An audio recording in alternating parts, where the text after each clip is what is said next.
I'm Christopher McClure, IT Director for the Town of Hopkinton and host of Manager's Corner. As always, we remind you that Manager's Corner brings you your local government and reinforces the idea that local government is here for you. We encourage everyone to get involved through our website at www.hopkintonma.gov. Follow us on our various social media. We're on Twitter, we're on Facebook, we're on YouTube. And we're doing a cool project actually with the Historical Commission on doing an oral history project, which kind of ties into my guest today, Fire Chief Ken Clark. Welcome back. Good morning, Chris. Thank you for the invite. I always look forward to this. I've been doing this long enough, I'm starting to get guests coming back. There you go. That's a good thing. Starting to run out of people. So I wanted to take this opportunity to talk about a few things. One, we're kind of in the severe weather season coming up, but as you know, severe weather can happen any time of the year, and talk about preparedness, our code red notification system, the emergency management team, and some of those things. But I also wanted to take the opportunity to recognize that this is your final contract for the town, and I know I'll certainly miss having you as a coworker. As somebody who proclaims to be not the most tech-savvy person, I found that you've been extremely receptive and progressive in terms of dealing with technology, and I've appreciated, especially in the emergency management stuff. We've worked together. But let's just start a little bit and talk about your role as the emergency management director and what that involves. Good question, Chris. One of the many hats that a fire chief wears in many different communities is the emergency management director. Many years ago it was called civil defense director, and it's kind of morphed into an all hazards approach to keep the town safe during any type of emergency. It goes anywhere from electronic comprehensive emergency management plan, ESEMP, that is given to the state each year with updates, and then has to be accepted and ratified by the state, by personnel at MEMA. And we try to be very proactive with it. With your help, a lot of with the technology, like we talked about before, has been very helpful in bringing that emergency management message to the community. We try to stay proactive prior to events, but we are also very active as we approach a severe weather event as it's forecast, a hurricane, a blizzard, something along that group. Along that avenue, and we're very blessed to have a very close-knit working group called the Emergency Management Group, headed by the town manager, myself, the police chief, the deputy chief, the police lieutenant at the time. You're involved with it. The DPW, John Wessling, his two department managers, Eric Cardy at the Water and Sewer, Mike Manzer at the Highway, Edward Tannen from Board of Health, Kathy McLeod she's new and hasn't been involved in a lot of things yet, but the school district is involved with that also. And I hope I didn't miss anybody, but it's like it's a very involved working group, and the whole group has grasped the technology that you've brought to us to make our job easier and to deliver the subject matter to the community. I know one of the things I've been impressed with the team is, I mean, technology aside, is how well everyone knows their function, how prepared and dedicated people are, that Mike Manser at Highway is getting the chainsaw sharpened and the gas before anyone has to say a word, and everybody knows exactly what they have to do and does it. So when the severe weather hits or the crisis hits, everyone just falls in. Yeah, and I think there's a lot of experience. It's not anybody that we listed on that emergency management group, it's not their first rodeo, and they come prepared. They know that when we convene the group, what they need to do pre-event to be ready for the event, and then we also it's just as important with the pre-event preparation is the post-event critique and how we did, how we served the community. Is there things that we can do better next time? And that's a very important aspect, and all those people are very open to making the needed corrections to make the delivery to the community better. Right, and I know one of the things I get to sit on this year was the tabletop exercise that you guys did. Maybe talk a little bit about what a tabletop exercise is and the value it brings to the... There's many values that are tied in with the tabletop exercises, and they're very important events for the community. We try to invite a wide diversity of the community to participate. The school districts are very important. A lot of our emergency planning centers around the school district. but we try to keep it every year, maybe to a different, one of the school buildings that gets affected by some type of an event, or if we have, with some of the things we've talked about for going forward is we have a Board of Health event that the community has to respond to, so that would be the lead agency, or the police department would be the lead agency in a respective event, and we tabletop it. And it's very important. I think one of the most critical things of a tabletop is that the people know each other when we have a real incident someday. If one of my staff doesn't know Evan Bishop, the principal at the high school, or one of the other principals or assistant principal now, is they meet them at these events so that we know when we go there with a real event, there's a certain degree of comfortable that we have with those particular individuals, and it's a seamless interaction, and we just go in and go right to work and whatever we have to deal with.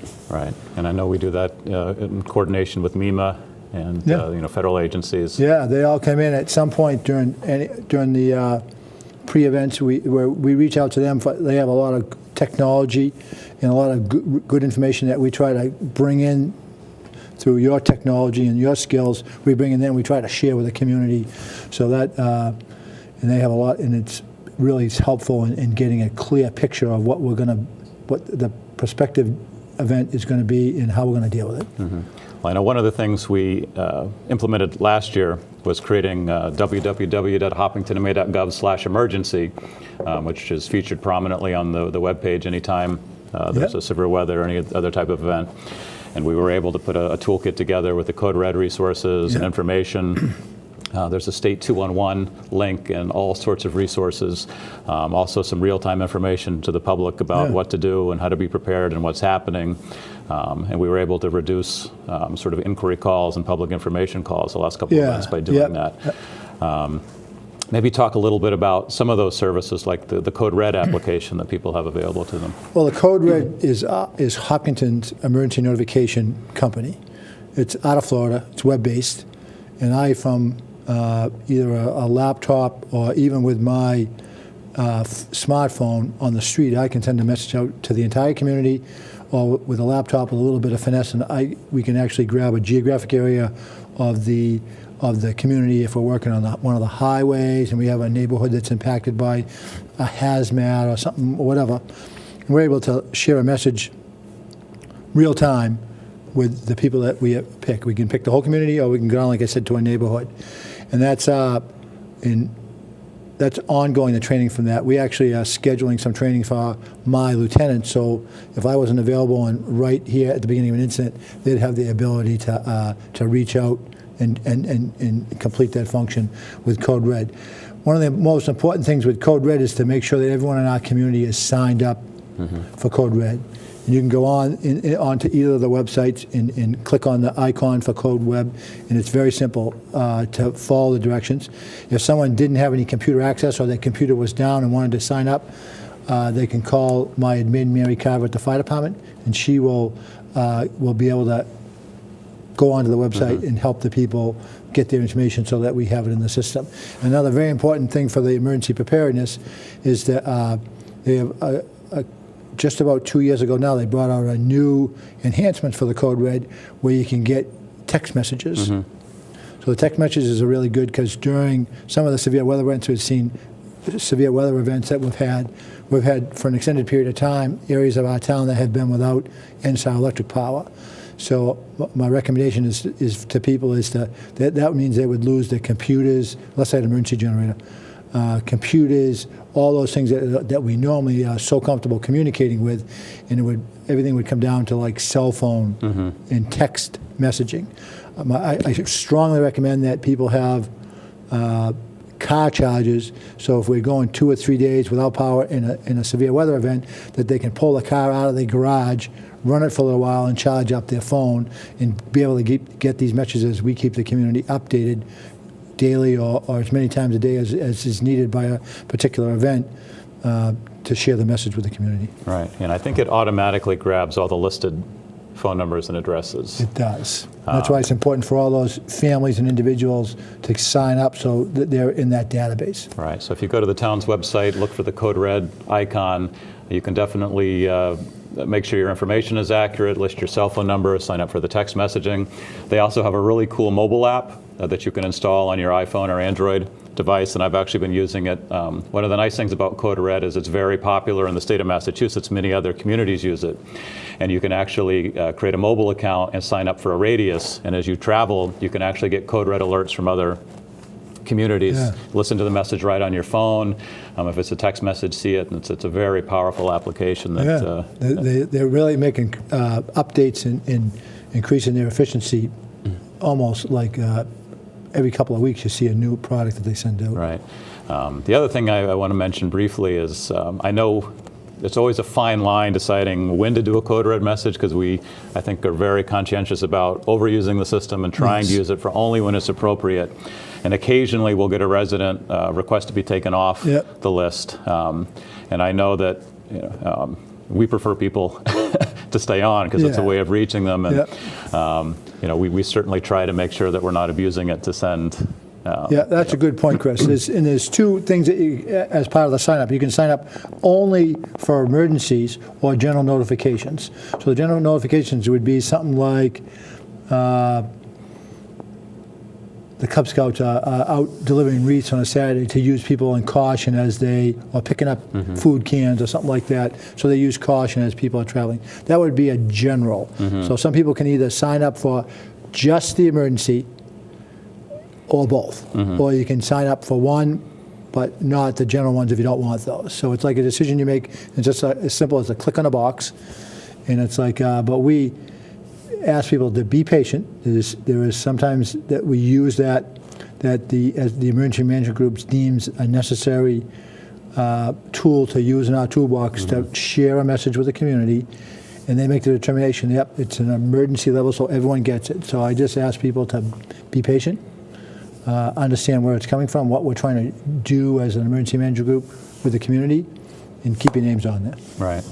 What would you recommend people be thinking about or doing as general preparedness tips? Well, I think if you go to the websites, and the list is very long, if you go to, I'm not sure if it's on the town one, but I know it's on the fire one. It's on the emergency page. Okay, emergency, thank you. That it's, there's a preparedness list that we get from MEMA and we share with our community. It just gives you a basic checklist of what type of supplies that you should have to be self-functional for the first 24 hours of a severe weather event. Again, in a really bad severe weather event, we're going to have a lot of 911 calls that we're going to have to prioritize on where we send our resources. And the amount of resources available is determined by how big the severe weather event. If we have a severe weather event, a hurricane or a tornado or a blizzard that affects a wide area, we just have our Hopkins resources. We can't count on our mutual aid from Milford because they're busy, and our mutual aid from Ashland and Southborough because they're also busy. So people have to have, there's a degree of self-readiness that my family has and that I expect people to have, that buys them some time so that we can prioritize and get to those priority calls, and then as we prioritize and go down the list that we go on, send personnel out to help people. But it's like batteries for your flashlight. How many flashlights do you got? Batteries that would go in your smoke detectors or CO detectors if one went into a low battery alarm during an incident. That you could replace it and keep those safety functions in place and working. And just general things like, do you have extra meds if you had to move, if you had to be displaced? Do you have your meds ready to go with you? And there's a whole list there. It's very comprehensive that I encourage everyone to kind of review and just see how ready your family is to be prepared for some type of a severe weather event. And during an actual event, what are some things that you'd recommend people do, not do, to help public safety, better respond to priorities? When should people call? Where should people go for information? Well, first of all, always call when you think there's an emergency. If there's a wire down, don't ever assume, just because the wire's down, the power shut off. Call. We'll send that's a high priority call during a severe weather event. We'll send resources to check it. And if it's deemed it's still alive, we will call the appropriate authorities, NSTAR Electric, to come and neutralize it. And again, sometimes during a storm, they could sit for a while because of, again, NSTAR prioritizes their responses also. But that's something that's higher up the priority for response, and we'll get a quick response from personnel to come and evaluate that. But again, definitely recommend if it's not an emergency situation and just general questions and people are able, definitely rely on the website. We make an effort to put everything we know out there. A pitch I always put out, and obviously, don't go near downed wires. If it's emergency, call 911, call, the emergency. But with everybody having mobile devices and cell phones now, if you're taking pictures of a severe weather event or snow or whatever, we'd love to see them and get those up there to kind of catalog the storm. Also for non-emergency events, we have our Commonwealth Connect See-Click Fix app that you can download on the website. You can actually take pictures all year, potholes or graffiti or other things, but certainly during a severe weather for non-emergency items, you can actually take a picture and plot it on a map and help us understand sort of the cleanup effort and what needs to happen. Yeah, and I think one more point I'd like to share with the community is during a severe weather event, and Hopkinton has always been so good at this, but it's just as a little bit of a reminder, is watch out for your neighbor. If you have a severe weather event and you're not seeing the activity at the neighbors, and say it's a senior family and they're always out and around, you don't see any activity, call us. We can go and do a well-being check to make sure that their heat's okay or their electricity's okay, or just touch base with them and make sure they're all set, or if they have any needs that need to be met. Right, and maybe try to honor the driving restrictions or the bans, or not to travel, especially in severe weather. Yeah, that's very important. It's like, and the police are very good about working with people to keep those bans in effect. So, okay, well, great information. If we can change gears a little bit, and I'm very curious just about your experience generally. You're from Hopkinton. I know your grandfather was a firefighter. You've been a firefighter practically your whole life. Yep. Maybe you can talk a little bit about what Hopkinton was like growing up here, and some of the biggest differences that you've noticed. I think obviously there's a lot more buildings and there's a lot more community, but I've been very blessed to be in a community, and people a lot of times will say, oh, well, thank you for doing this, or thank you for doing that, and I look at it personally as like, nope, thank you to be able to do that. I'm one of those guys that November 6th I had my 35th anniversary as a career firefighter, and there's not a day that I have get up in the morning that I have not wanted to come to my job to serve the community. I enjoyed it since day one. It's always been a strong driving force in me is to just go out and serve the community. If this lady needs to have her help with her cat, to taking water out of someone's cell, to helping them with a medical, to help them with a fire, you just go and do that, and you can, and whenever the phone rings, you just go and take care of it, because people are calling because they need something, and you just go and help them, and you meet people that way. And I think that I hear a lot of people say, well, the community's changed a lot over the years. I think it's changed, but I think a lot of it has been very good. I've met with 4 boys. I've met a lot of families. I was able to coach a lot of youth sports teams as my boys came through the system. And there's no people that I've met there's very few people that I've met that you don't like. And all these families coming in have brought so much to our community. And it's like, and I value a lot of them as my friends. You know what I mean? And it's like you get to see them. And like this morning, we were at the high school for a call right after school started. In the school, they had a broken hot water pipe, and the steam set off a smoke detector, and the building evacuated because they didn't know what it was. And but we were going into the building to work, and all these kids that some of them have coached or known them for years since they were babies would say, "Hey, hi, Coach, how?" You know what I mean? That's a sense of community that I have, and that is like one of those things that really puts a smile on my face. Right. Yeah. Yeah, well, I know we talk about technology a lot, but I'm curious, from the firefighting world, how has your technology changed? How are the tools that you use today different than the tools you started with 35 years ago? Oh, there's been so many. The turnout gear is one. When I started, we worked 3/4 boots and get a lot of steam burns at fires. There's a lot of exposed skin fires. When you hit with water, it would turn to steam and you would get burned. Now we have really good equipment that lessens that impact. The SCBA, which is the packs that we wear, the self-contained breathing apparatus, is much improved and safer for the guys. Longer duration bottles with more air. Some of the tools that we get to work with, the thermal imaging devices, the portable radios, so that everyone has communications. If someone runs into a problem, they can immediately call me or whoever is their incident commander. and make a contact, and I know that someone needs help someplace, where when I started years ago, we had 2 portable radios, and the chief had one, and whoever was in charge of the first engine that went had one, and you worked in a building, if you ran into trouble, you had no way of calling or asking for assistance, or letting, if I needed, or if you needed to update somebody that, oh, I have this fire knocked down here, or this condition was in the building, you had no way of sharing that till you went back outside.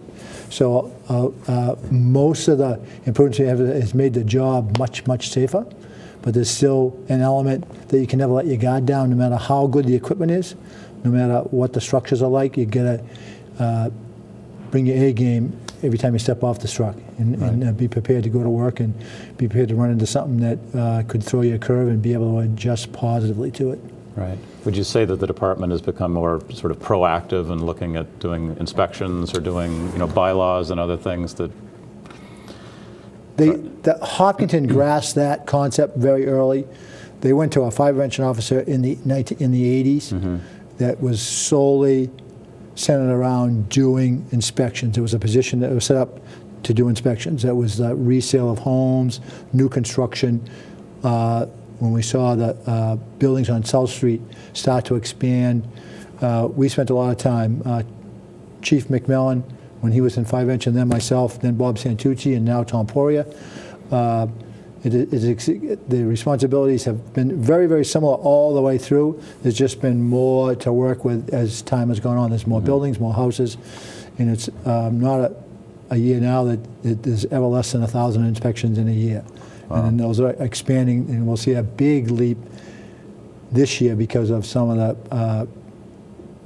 projects that have come online, like Legacy South and Golden Pond. That takes a lot of inspections to get buildings like that up and ready for occupancy by the owners and the people who are going to live there. So it's like that's been a challenge, but it is what it is. You got to get those completed, and that's one of the things that those individuals spend a lot of time on. Right. Well, I know, obviously everybody appreciates that firefighting is a dangerous job. You guys are running into burning buildings. Is there a moment that you can remember that might be, one of the scarier or personally frightening times in your career? I don't know if they've ever been frightening. There's been some concerning times. There's been some times when the water has been shut off while you're pushing a lot of fire, and it's a race back to the windowsill to get out before the fire comes in. And those kind of ones are a little troubling. I think that some of the way that we address the attacks now are different than 30, 40 years ago. It's safer. We have more accountability of the personnel. We know where they are, and it's more of a mindset to constantly know where all your personnel are in a building when you're running an operation.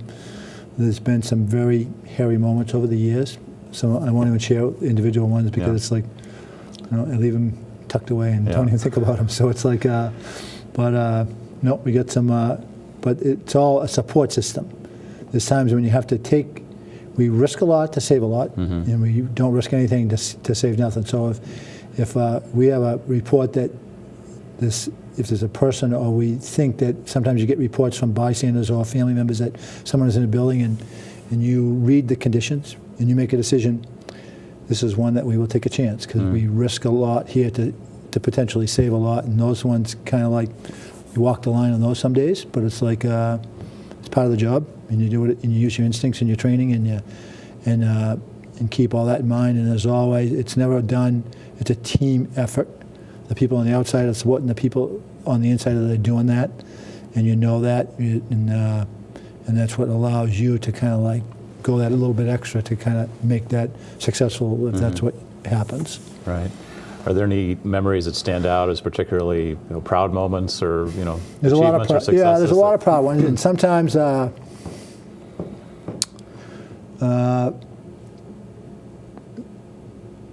of the better ones, some of the ones that you walk away from is that you do something serious and everyone goes home that day. You know what I mean? The LNG tanker on the Mass Pike tipped over, skidding down the highway one Friday morning on a long weekend and tied up traffic for 12 hours. That was a very interesting call, but everyone went home, had a lot of potential.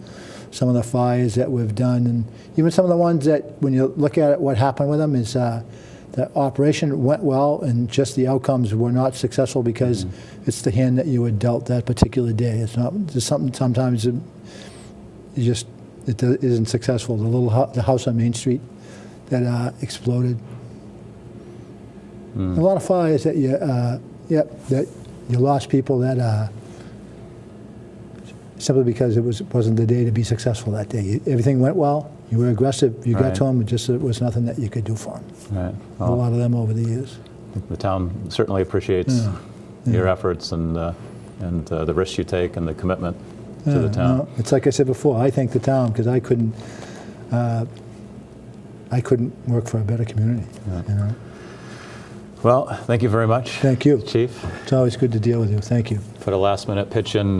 We actually started online burning permits last year, which worked out pretty well. And it's almost time for that again. Everybody that had an online burning permit last year will be able to renew online this year and continue to go online and activate. And that helps us out because, again, it's one less phone call we have to take, but it also lets police and the state and everybody see where those fires are and make better decisions. And it comes up on a map. The technology Chris has it's up on a map, and we're using it, and it's like the guys can tell right away with the little things on it where they are, and that's, for me, is like that technology just still amazes me. Right.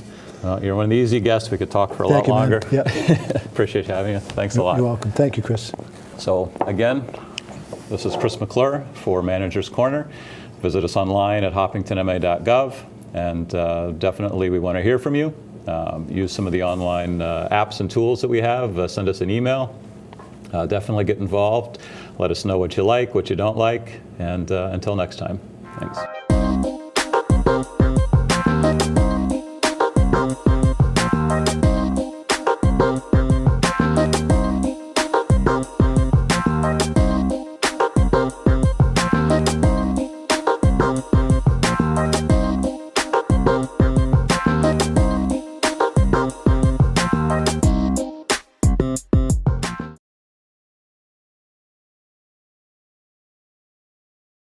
HCAM TV showing movies. That's right.